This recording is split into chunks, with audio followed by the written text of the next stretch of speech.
to talk to you and thank you for being willing to protest, not just rally, but to protest. I don't get here today without protest. We don't get to be sitting in the state of Connecticut poised to pass a police accountability bill without protest. This country wouldn't be facing some of its demons without protest. And so to me, that word is important. And I know it's got a negative connotation from some people. They want you to rally and share stories and do some of the things they want you to do. But what this country needs right now are people to stand up and say, what we've been doing is no good.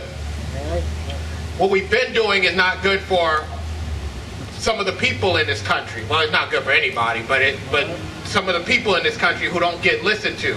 And in our state houses, we have to listen to them. In our federal government, we have to listen to them. Look, across this country right now, even with the protests going on, and if you look at state governments, you're not seeing all that much actually happen. There's a lot of conversation, but not a lot actually happening. We have to protest as much as we possibly can. And I'm going to tell you, being here, this is 28 years for me. I remember being the age of some of you out there.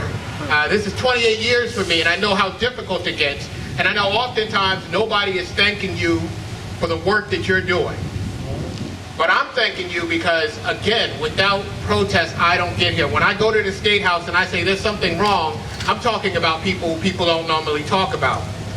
And if nobody's out there making it clear that what I'm saying is true, then we don't get that bill, and we don't get the other things we've seen. So I need you to protest. I need you not to be happy with what's going on. I need when people say, no justice, no peace, that people aren't sleeping peacefully, and that's what they're doing right now. I need when people go into the State House, they know that the people who are in West Haven, New Haven, and all of the other cities right now aren't just in West Haven and New Haven, but they're coming to the Capitol. And when they come to the Capitol, they're making demands on the people who they put in office.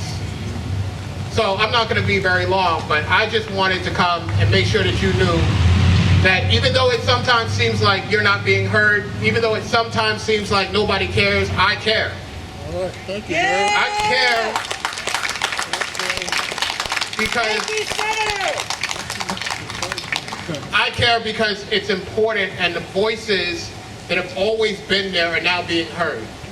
And the reason they're being heard is because you have chosen to stand up in this moment.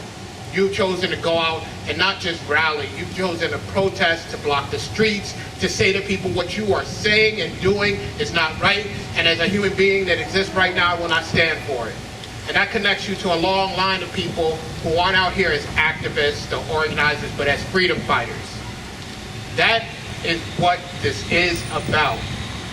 Let me just say that the people who are in slavery weren't running away to be activists. They weren't running away to be organizers. They were running away to be free. They were running away to have the opportunity to exist as anyone else who was considered a human being was able to have. And even as we stand here in 2020, as crazy as it sounds to people, there's still people in our country who don't have that opportunity. And so it is the work that you are doing and will do that allows for them to make it there. Thank you.